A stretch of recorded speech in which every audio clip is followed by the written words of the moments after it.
Hey everyone, I'm Rather Incoherent, back with more heavily modded XCOM 2, War of the Chosen. We're going into our first real mission, Operation Tough Fist, a moderate difficulty protected device. The reward is 98 intel, which will definitely be helpful eventually, but right now the real reward is just upgrading my soldiers, because we only have 4 real units here. We have an assault, we have our starting skirmisher, we have tech specialists, we have marksmen, and then we have a gaggle of rookies, which is not what you want to be sending on real missions. We're in the process of rapidly upgrading all our rookies to squaddies as quick as we can, but there's still a mission or two before we get out of rookie territory. We do have an assault with the hunter's axe and a skirmisher, so I think between that and the marksman we should be okay, but I don't have the highest degree of confidence in this team. Let's get into it and see how they do. Alright, we dropped in, next to a bunch of heavily armed advent aircraft. There appears to be a massive building containing the data device. Let's get started. Who's got the highest mobility here? It's going to be Flagship Inferno. Get them running out first. Moving to position. No benefit to being in the half cover here. I'm going to take a sprint to the right. Make sure that nothing is visible down this that might surprise us. Get into full cover here. It hasn't been relevant so far in the campaign. I am running with peek from concealment, which does change how stealth works a little bit. It's directly a buff to XCOM, and it also makes the game, in my experience, much more enjoyable and much less random. We still haven't seen anyone. This is an awkward building to fight from. We might be better off coming over from this angle, but the sight line here leaves much to be desired. It's not even know where the pods are, but this is just not a pretty looking engagement area. For now, though, it looks like we are free to just hard sprint forward and see what happens between turns. We should be safe to be just up here in the middle. I don't know how that could get flanked in the meeting. Where'd you go? I noticed that it sort of moved my cursor right at the last second when I clicked there. Well, it's the sniper. They're supposed to be in the back anyway. Hopefully it works out. Guilty Chimera up in the front. And we'll see what's happening next turn. Wait a second, is it? Yeah, Minuscule Magpie was a sniper in a previous campaign. And I was briefly like, wait a second, who is the sniper? All right, we got a sectoid on the device. I'm sure it's fine. Hopefully that pod is not too large. The sectoids are easily the scariest thing in the early game for me. Get Flagship Inferno running forward to here, still nothing. We got to high ground here. All right, nothing still. Is it worth using grapple for extra mobility? Definitely. Let's run forward here, grapple in the other direction, check out that roof. Patrol sighted. Whoa, through the windows? Where did you see that? I guess as you were running forward through this window, through that window, through here. Okay, yeah. In that case, we're looking to fight that before we get into a real engagement. My sniper is definitely going to be posted up back here, putting bullets into them. There's nowhere else for them to be. I think that would be a sensible spot for them to go to. Let's see if that gets any eyes on anything. I don't think it will. Oh, it does. I did not realize they were quite that close. Even if I walk here, I can get here safely because of peek from concealment, but they'll probably just patrol into me and catch me. Quick overview of how peek from concealment works, by the way. You can see that I'm moving through tiles that are detected and they won't see me. If you're moving to full cover or to half cover that is elevated relative to the target, you can move through up to 2 tiles of vision before they see you. This essentially represents that you're peeking over the half cover above them or around the corner, and that they don't catch the blur of motion before that point. It means that you can walk up to blind quarters like this and not just instantly reveal and have horrible situations. That removes that randomness. And I find that when I'm playing the game, I'm so constantly stressed about this specific move, that it makes the game less fun for me, which is why I love peek from concealment. However, we can't move there even with peek from concealment. We're running over here. Magpie needs to move up as well. Hopefully at this point we can see a bit more of the pod. We can see an officer in the back. Presumably there's more to it than that. I think here's a perfectly reasonable move, though not great. I don't want to be on the roof like right here, because I'd be worried about the possibility that they just walk onto the roof and see me. That would not be ideal. Here, it's safe to be on this corner. Oh, apparently I moved my assault already this turn. I don't like where my assault is. They shouldn't be able to get to him. Oh, they're sprinting. Oh, they're going towards the objective. They don't know about me. They're going this way. Anyway, we know for a fact there's at least 1 trooper in this sectoid's pod now, and the game plan has changed. There are no doors on this side of the building. I don't want to waste time on my skirmisher. The tech specialist is arguably the worst unit on this team. Let's run him forward to here and see what he sees. I was expecting to go around the corner, but this is fine. I'm pretty sure they're all through already. We're going to take this position up here. This is a great example of how peak from concealment makes the game very different. Don't you do anything to reveal us, you goober. Oh man, I didn't even think to check about the random starting trades. That's the guy with fear of sectoids. Okay. So we have the Advent Officer, the sectoid pod. We haven't seen too much of them. Oh, he actually wasn't even in vision. Check that out. I don't think we're ever fighting this turn. Yeah, we're not fighting this turn. As you order. I am going to take Overwatch positions just in case this turns into a fight. It doesn't seem like it should. We should probably have a turn to set up here. Heading to that location. But I want to be in Overwatch just in case I'm wrong about that. Getting it done. Of course, anyone who's just far in the back doesn't have a choice here. They have to full sprint forward. Seeding Orca is the most awkward one by far because they aren't getting into a position to fight. There's not really lines of sight through this building. If they want to shoot their gun this turn, the only tile they can do it from is here, so that's where they go. You Overwatch, and you Overwatch. I've got my Oh, and you too. I just forgot about Fantastic Fox. I didn't think they'd be coming this way, but I had to Overwatch just in case they ran up, or they took a weird route, or the meta drone flew up and revealed itself. It's fine. You don't need to know how much health that has. Just put its health in the floor somewhere. That is a lot of guys.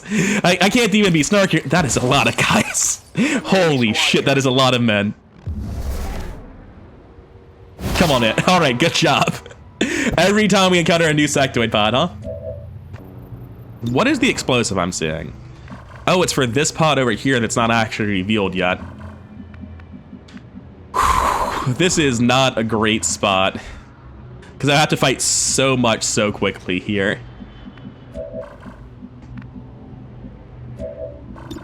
What's our shot on the officer here? 82 is pretty good. What do we see? We see the Medra on the officer. That sniper pulls, which means the sectoid pod pulls. But I think we can accept that for an 82 here, and we figure out the rest of it as we go. Is there any way for me to pull between turns? I don't have a Reaper. I don't have a sniper with lead the target. I don't have any mechanics to do that, unfortunately. I could Beagle Rush this. That might honestly be the safest way to get this pull happening. The issue is I can't get close enough to do it anywhere. They're patrolling away from me. So no, I can't do that either. Oh wait, I can integrate a grapple. Not in that direction. I can integrate a grapple above them. Yeah, that's spicy. Okay, that's going to be a position he takes for sure. Maybe. It depends on if that pulls pods over there, doesn't it? Where are the other ladders up? I don't think they're here, so I think he should be safe to do that. I think we're pulling here. I think we're pulling, and I think we're pulling by throwing an axe at the officer. Have at it. It's a free action, let's capitalize on it. What a weird way for a fight to start. You find out the gorillas are here because someone throws a hatchet off the roof at your commanding officer. Yeah, Advent Med Drone just undoing my progress. That is a pod of 6. No, 5. Still a lot, though. A bunch of people running around yelling if you could hurry it up. Just casually walking around like he doesn't have anywhere to be. Marksman, tech spec, skirmisher, assault, huh?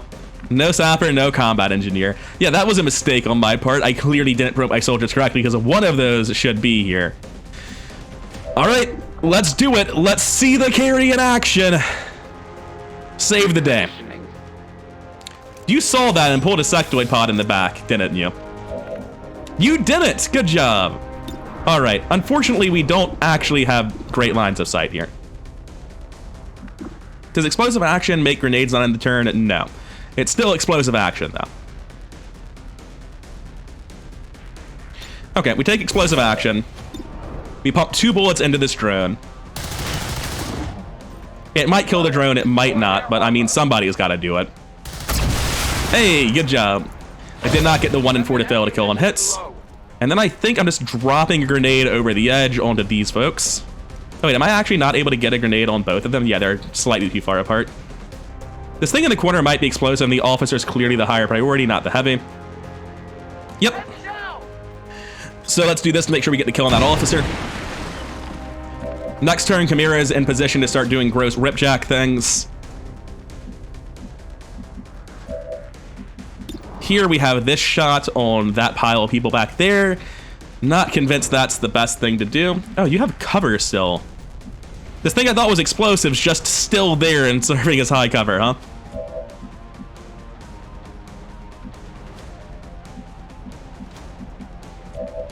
I think the shot here just goes on. You can't even see anyone else. So that narrows it down, doesn't it? At least you hit. At least we didn't get the 15% for things to get awkward. Now over here I have combat protocol, which is a guaranteed kill, I believe, on that officer.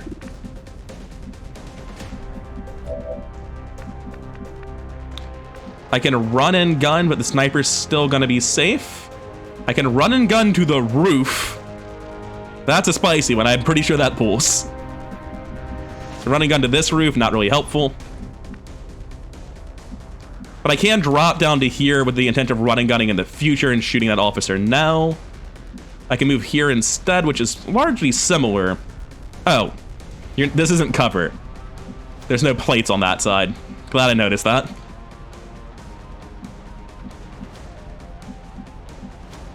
I'm gonna move this side. I'll run and gun next turn. There's a chance this misses. It's a shotgun. It doesn't have range bonuses. I don't have high ground. But I need to get flagship moving in this direction. Still a 60% to kill, which is solid enough. Oh yeah, there's built-in stocks on shotguns. I forgot about that. Weapon and item overhaul is a hell of a mod. It also has like massively increased graze chance against armor, so it's not all upside, but you know, if anyone else had a shotgun, that would be great for us. All right, with Fantastic Fox, we're going over the edge, I think. This guy can barely get there and is otherwise the same soldier, so it's just better to do it on him. I have more movement available on other troops. Active 6, huh? Didn't want the number to be that high. No, we gotta kill the officer. Shooting that pulls the pod before we're ready. We're hoping it deploys. Man, considering the amount of things I've done to this officer, axe to the back of the head, a grenade, a shotgun, an assault rifle from the flank, just, you really should not be alive, sir. Going here might be mandatory, but it's also not feeling super safe. I'm worried this is just far enough forward to pull with all these walls missing. Okay, so it's just gotta be combat protocol at this point, right?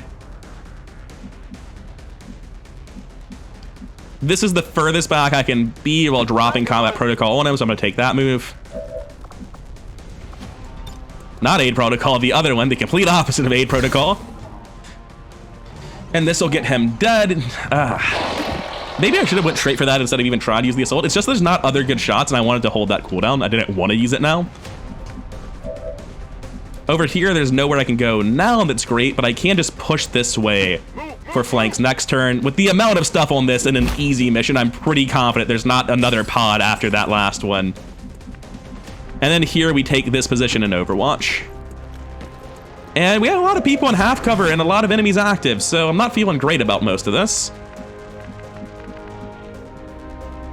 There actually is vision from here, so I'll just move here and Overwatch on Severin Sectoid. He'll probably get a shot at something. Oh, there is a ladder right there. You don't say.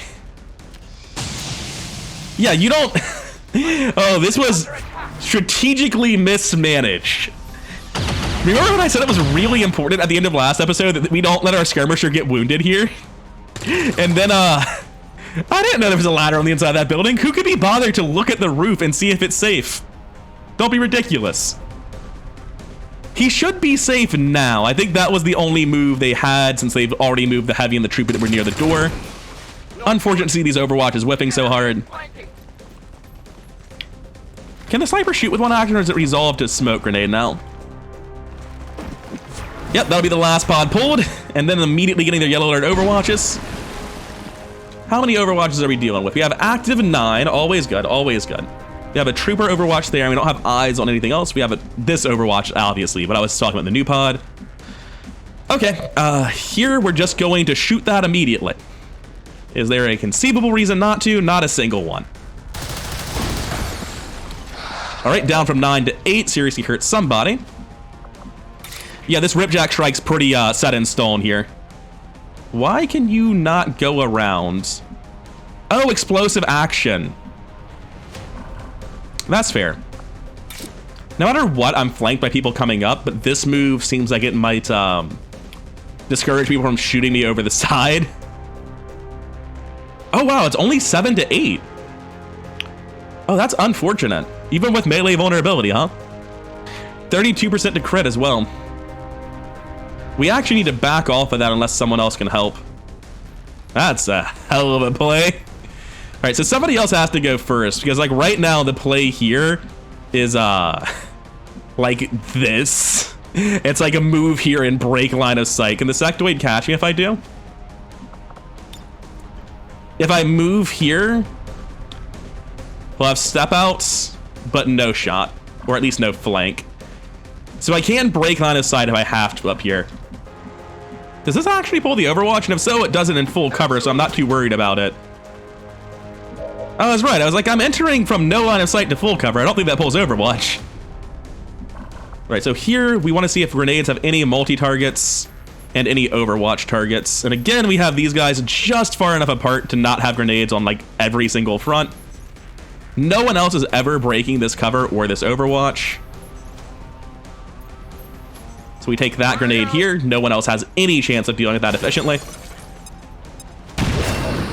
Oh wow, you just high rolled the 4 and killed him, huh? All right, I can live with that.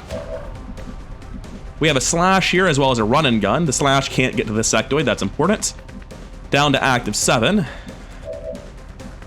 We still have the Overwatch on this trooper. That's easily enough to deal with, or easy enough rather, because we can just throw a grenade at him. If we're doing that, we may as well reload first. Is there anyone else better suited to doing it? No, because he's overwatching, which means anyone else would just end up getting the Overwatch shot while they try to get in position to throw it. So we take this grenade as well. And now we should be free to move on everyone. It's a 1 in 5 to roll the 4. That's 1 in 25 to kill both of them. That's pretty good. That's distinctly above average. Hey, do you have a shot on anyone? No, of course not. I wish I knew what the target preview here was. Oh, it's the Frost Trooper. It's okay to like move out to here and take the shot on it with the guaranteed kill if anyone else can put damage on it. That is a bit of an ask. I'm probably running and gunning this turn. We have the Advent Sniper back here. Can't get to him. I can get to here. Put a bullet in the heavy. There's too much going on here. There's too much going on. I don't think this is a safe run and gun turn. I can get to here with high ground though. And I still have line of sight to several targets to a target from here. This is much safer. I value this assault. I want him to be around for the retaliation that's coming up soon. So I'm going to take this position, even though it's slightly worse offensively. And it puts me in a position to run and gun next turn. Unfortunate. Not good. A grenade on this Frost Trooper should guarantee a kill with the Shadow Caller. Is that what it's called? Is it called Shadow Caller? What is your pistol referred to as? Well, I don't actually know the name of it from this screen, but it does the Shadow Fall ability. Yeah, I'm gonna move forward to here and chuck the grenade to kill the Frost Trooper. It's not great, but the alternative is a rookie that's not throwing a grenade, and that's about all you need to think about, right? He's got 65 aim, an assault rifle, and no skills. There's not much else he's doing than this exact move. Then here we run forward. We get eyes. This is a slightly better position. Neither's actually good. Why did I not go on the roof? I didn't even think to check, does the roof have eyes on that? Guaranteed 3 damage, puts this man down. We could have killed the Advent Trooper instead. I'm slightly more afraid of that guy. I think that basic Frost Troopers have Frost Grenades. I could be wrong about that. Should have F1'd him to check. Frost Troopers, by the way, from Frost Legion. Completely forgot to talk about them. We have a 49 there. No obvious flanks this location. No ability to move forward to a better location, so reload and take your coin flip to kill. Very, very good RNG with this. Like, having all 12 of the enemies just piled up on the spawn was a bit spooky, but the RNG we've had for like this half rookie squad going into this fight has been absolutely incredible. Now we have a sectoid down there, a sectoid up top, Advent heavy, and somebody in Fog of War, probably in the back here. I think the only safe thing to do with this move is to go here. Dropping here is probably not safe. Going to these places is probably not safe. The issue that I'm having is I really don't want to potentially get my skirmisher mind controlled on the roof. Like, that would just be really catastrophically bad. So this is able to move all the way down here. I can't take cover over here. I thought this was 3 covers of full cover, or 3 tiles rather, but it's not. It's just 2. So no matter where I go, he'll be able to get line of sight to me. This is, I believe, the safest tile I've got. There's not actually a good tile to be on, though. Peace, thank you. I'm glad he left. I'm also really glad he took that specific tile. And then instead of taking a flank shot, used the mental ability. Mind control is spooky, but that is also just a rookie. Nothing. Cover the front. Nothing. Advent Sniper and Heavy appear to be screwing around playing for the objective like idiots. Please, just shoot the objective again. Oh, wait, this one's coming up. Oh no, there was a second one that was closer. Don't shoot!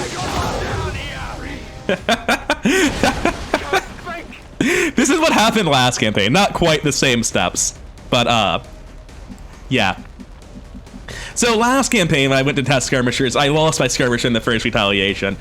I was not, I think that was the max movement distance too.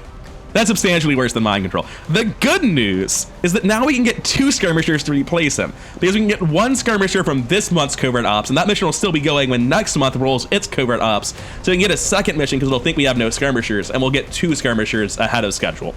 So that's cool.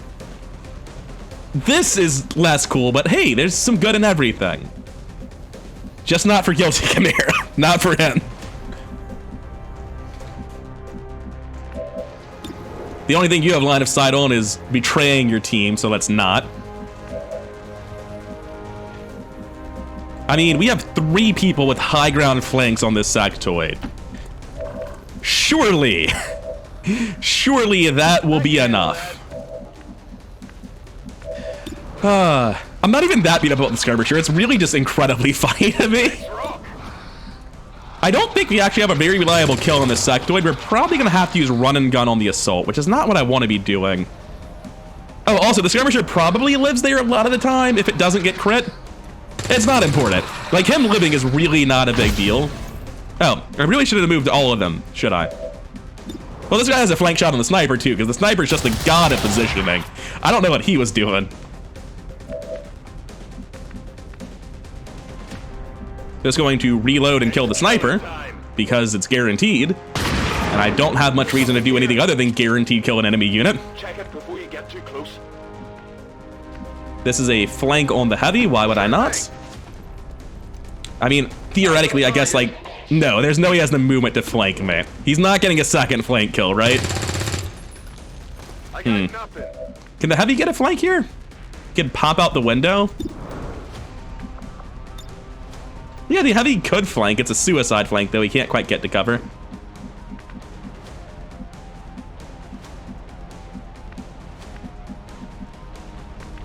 This should be pretty hard to get flanked. So? That's the closest he can run. There's no reason to take that shot. I'll overwatch to try to pen. And here I'll run forward as far as I can to get this grenade in range on Seething Orca. They're in concealment, so it really doesn't matter where they are as long as they're in cover facing forward. Heavy has been playing objective, and he will continue to play objective even if it kills him. Oh, hey, there's the health. It's at 13 left. Yeah, fuck you, buddy. What are you gonna do? Do you have a high ground shot through the front door? Oh no, you're shooting the objective too. Down to 10.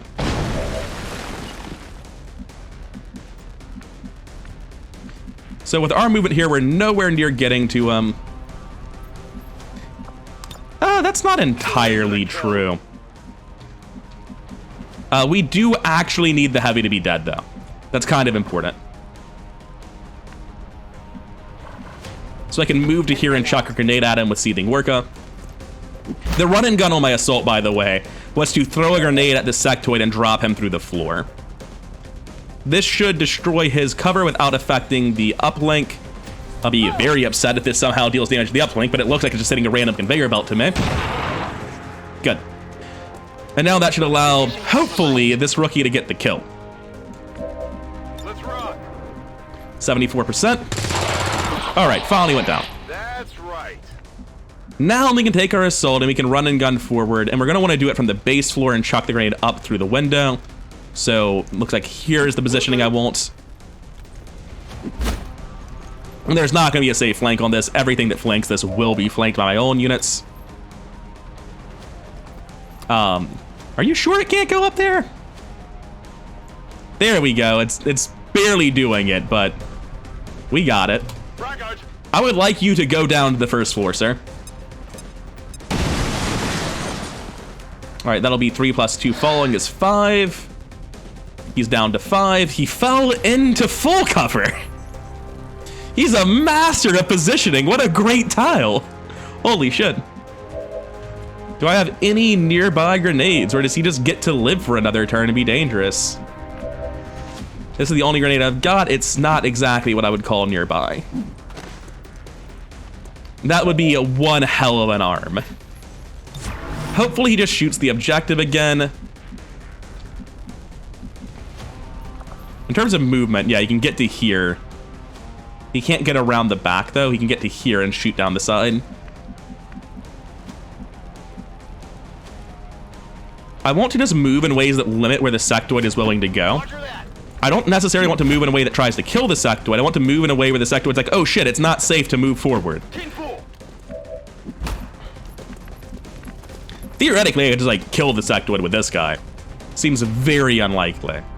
Do we already have people in half? I believe my assault's in half, right? Yeah. This character is far less valuable than my assault, so I'm perfectly happy to move them forward into half and just take a wild shot here. I don't care about pinning them.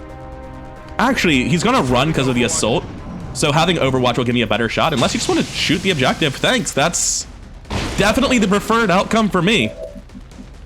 Slash is 88. I'm pretty sure my shotgun has a higher chance to kill than that. A 93, I'll take it. Someone else will have to finish the job, unfortunately. Hopefully we don't have to throw a grenade and destroy the loot, because that would be just downright embarrassing. You have a lot of people in blue move range of flanks, though, so surely we can figure it out. Like, I believe in you guys. I know you're rookies. I know the skirmisher who was supposed to lead you to greatness is dead on the roof at this man's hands. And admittedly, one of you is terrified of this sectoid, apparently with good reason. But I believe that one of you is capable of landing your 7 out of 10 shot. Come on, guys. We still have a couple of them left. It's fine, I'll probably just shoot the objective anyway, right?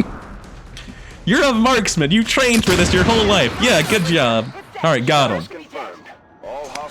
Easy mission, you said, huh, Bradford? Easy mission. Good. Don't lie to me. Who was the best in that? It probably wasn't the one explosive action turn where my skirmisher was alive.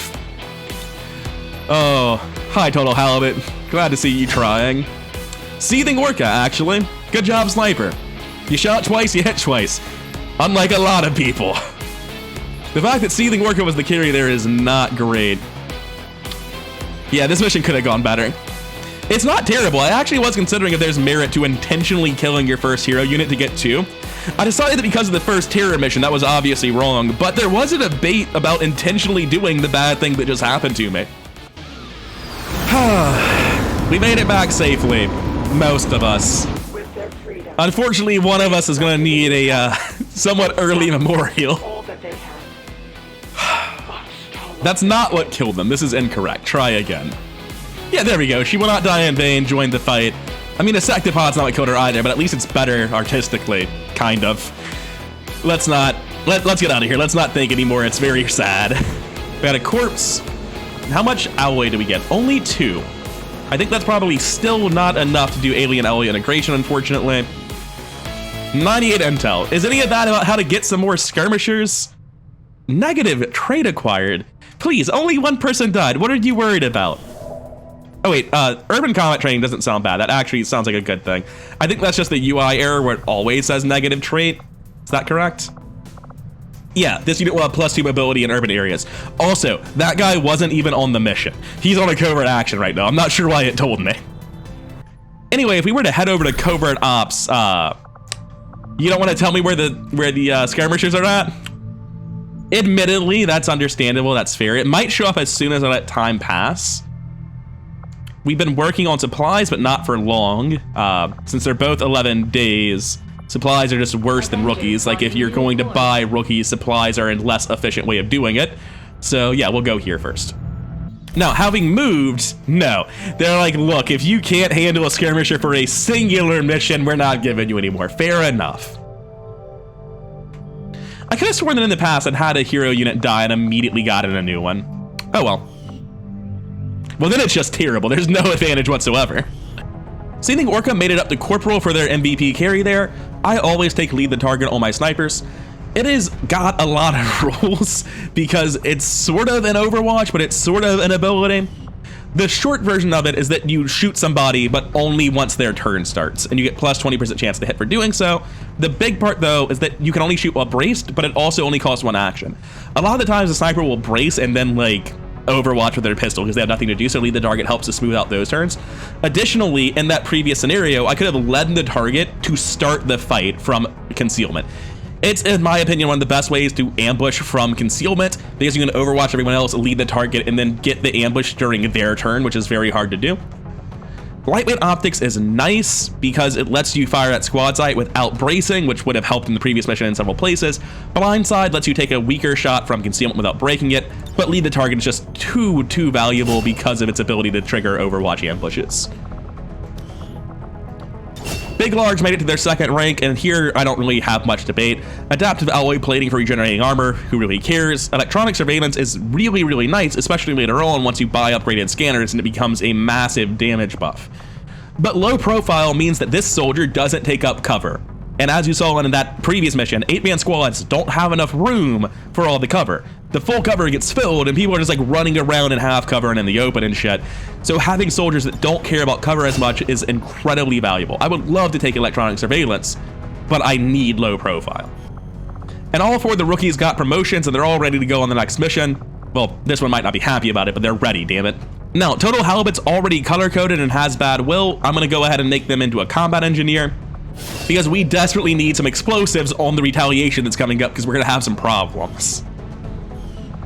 And we need sappers as well. Stubborn Sectoid has the best will of the bunch, and they could end up being an A-team soldier if they get sprint and heat grenades.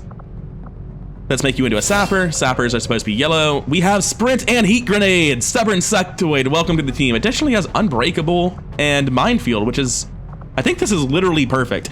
I have things that I really care about, like heat grenades and sprint, but there's a lot of perks where I want them. I'm just not willing to commit to re-rolling for them. This is pretty close to ideal. Good job, Stubborn Sectoid. You get to be marked down in the spreadsheet, or the Word document. He's a much cheerier looking guy in his bright yellow outfit, isn't he? We have 2 rookies left that aren't currently classed. And I don't have any field medics or field supports at all. I also don't have a Marine ready for this mission. That's kind of very important. I need a Marine for that mission to suppress the Chosen. So congratulations, Minuscule Magpie. You're ready for the mission. You get to be the Marine. There's no other thought than I need a Marine on the mission. They have to be a Marine because somebody does. And because we haven't made a single one yet, I'm gonna go ahead and make Fantastic Fox into my first field medic. There's no way for me to tell at all who's gonna be my A-team field medic until like several months of game time have passed, because it's just the psionic medic. They're the one that gets to be the A-team medic. In terms of what abilities I would want, Support Grenadier is definitely one of them. I think they get Support Grenadier, and no, they have Sprint as a real ability, don't they? No, I think they get Sprint down here. This isn't quite perfect, but perfect doesn't matter because it's so built on being a psionic. According to my notes, the only thing at all I care about on medics is Support Grenadier. At least care about greatly. So this, if he were a medic, would be great. He's a genius too. But right now he's just the only field medic. And we technically do have 1 field support because we have Rescue Den Mother installed. We'll be able to get our field support from the First Haven retaliation. But that's getting a bit ahead of ourselves. For now, it's time to get back to recruiting rookies and see if we can't figure out where some alien alloys are to actually do something useful with our science. It looks like we will have failed yet again though, right? We can make the proving ground, we're not gonna be doing that. Oh wait, we have, I think, exactly the 5 we need then. Look, I know, Tygan, I promise, I'm going to assign something. I have 6 alien alloys. Thanks, Loot Pinata's Light. Before I start alien alloy integration, which is gonna be a massive power spike, and in fact, the biggest power spike of the early game outright, I do want to mention it would normally be locked without my mods behind what's it called, resistance comms, the one that unlocks after the Haven defense. I really dislike that, so I have a mod that turned that off in my Tweaks meta mod, And the reason for that is because A, alien alloy integration has nothing to do with resistance comms, so being a prereq there didn't make sense. And B, it meant that it was time gated by the Haven defense in a way that's sort of unpleasant as well. This is a clear buff to XCOM, but again, I don't care about clear buffs to XCOM as long as it means the game is more interesting and more intuitive and more fun and has more decision points, which this doesn't really do most of that, but trust me, there's enough bad stuff that it won't really matter. Just ask Guilty Chimera whether or not XCOM has been buffed too much. I don't think they care about our slightly earlier power spike. I think they're dead as shit. And we're gonna continue scanning for these rookies. Oh wait, let's quickly check Covert Ops, see if they updated. Nope. After that mission that I just didn't notice appearing, I'm just very skeptical now. Is there mobility here? Phoenix Point gained a mobility, so they're going to become an assault. The other one can be anything. All right, so I already have a great assault, right? I don't think I need a better assault than that for my A team. Realistically, what it comes down to is the classes I'm considering are like Sapper and Marksman. I've got 3 of each already. I just need more assault. So I'll make him an assault, even though it feels like it's not really necessary. He hit evasive, ever vigilant, unbreakable, total combat, impressive strength. That's pretty good, honestly. So compared to Flagship Inferno, they both have impressive strength, but the other one has total combat, to throw a grenade without ending their turn. They both have unbreakable. Blast padding here is nice. Blast padding is definitely better than evasive. On the whole, I'd say they're really comparable. The one that's going to end up on the A team is just the one that survives, probably. Because I'll be trying to mobility stack both of them as likely as not. Yeah, I joined XCOM and they gave me a shotgun and told me I needed to dye my hair red. It was really weird. As for Dead Titan, I'm going to go ahead and sit on their upgrade for a hot second. Am I? I'm just going to make them a combat engineer immediately.